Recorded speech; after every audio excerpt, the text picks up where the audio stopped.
Hello, I am Stuart. Before we start, we want to share that this video uses AI for graphics and voice, but all the information is manually researched by our team.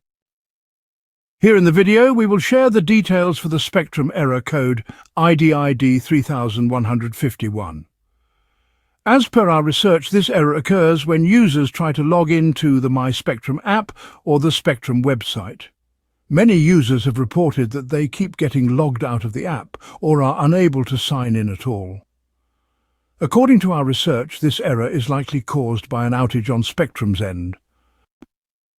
To deal with the issue, the first thing we suggest is to close everything and restart your device.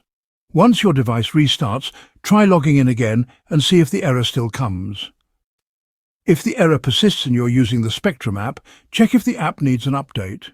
If an update is available, install it and try again.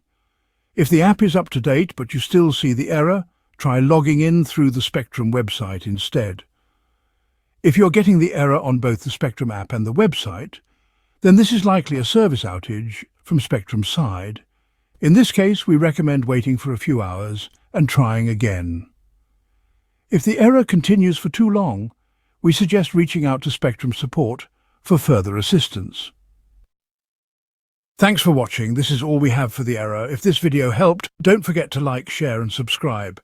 Have any questions or issues? Drop them in the comments below. See you in the next one.